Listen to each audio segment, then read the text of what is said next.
Uzbekistan के समरकंद में Shanghai cooperation organisation यानी एससीओ का समिट 15 और 16 सितंबर को होने जा रहा है।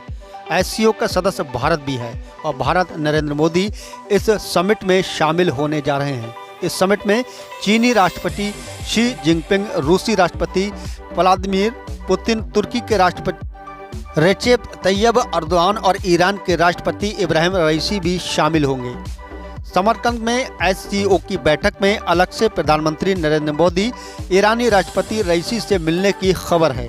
वहीं ईरान एससीओ के सदस्य नहीं है, लेकिन ये डायलॉग पार्टनर के तौर पर शामिल होगा। रूसी विदेश मंत्रालय के प्रवक्ता ने कहा कि ईरान को इस बार एससीओ का सदस्य बना दिया जाएगा।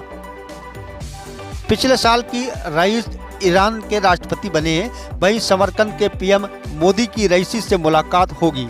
ईरान की एक कसक रही है कि भारत अमेरिका के दबाव में झुक जाता है और तेल का आयात बंद कर देता है। वर्ष 2018-19 से ही भारत ने ईरान से तेल खरीदना बंद कर दिया था। कहा जा रहा है कि ईरान के राष्ट्रपति भारतीय प्रधानमंत्री से कहेंगे कि रूस की इस तरह के वह ईरान से भी तेल खरीदने के मामले में झुके नहीं। इसके अलावा दोनों नेताओं के बीच चाबहार पोर्ट, क्षेत्रीय संपर्क और अफगानिस्तान पर भी बात की चर्चा की जाएगी। बता दें कि भारत के जाने माने ऊर्जा विशेषज्ञ नरेंद्र तनेजा कहते हैं कि ईरान की बात से कई बार ये कह चुका है कि इस मामले में ईरान अपनी तुलना रूस से नहीं कर सकता है। ईरान में भारत की कंपनियों ने कई तेल भंडार खोजे थे और खोजने के बाद भारतीय कंपनियों को बेदखल कर दिया था।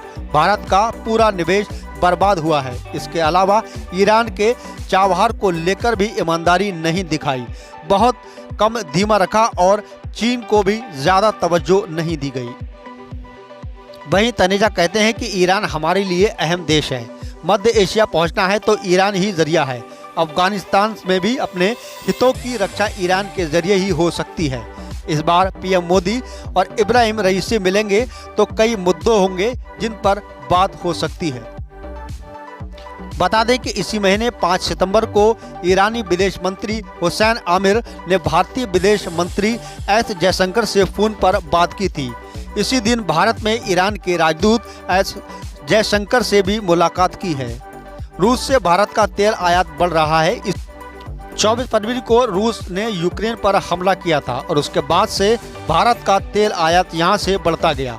पश्चिमी देशों ने रूस के खिलाफ कड़े से कड़े प्रतिबंध लगाए और भारत पर दबाव था कि वह भी रूस के साथ रिश्ते सीमित करे, लेकिन कुछ ठीक उलट भारत ने अपनी ऊर्जा जरूरतों को देखते हुए रूस से आयात बढ़ा दिया।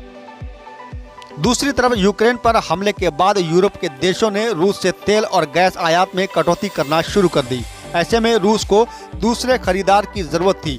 चीन और भारत को रूस से कच्चे तेल अंतर्राष्ट्रीय कीमतों की तुलना में कम कीमत पर तेल ऑफर किए गए।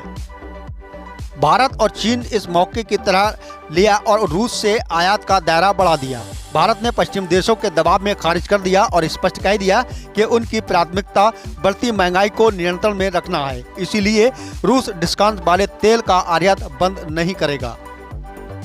वहीं अमेरिकी की कोशिश थी कि रूस की आर्थिक गतिविधियों को पूरी तरह से रोक दें। समाचार एजेंसी रॉयटर्स के अनुसार G7 के देश रूसी तेल पर प्राइस कैंप लगाने की कोशिश कर रहे हैं ताकि रूस अपना तेल रास्ता न बना सके। अब देखना यह है कि नरेंद्र मोदी 15-16 को होने वाले इस समिट में क्या फैसला लेते हैं।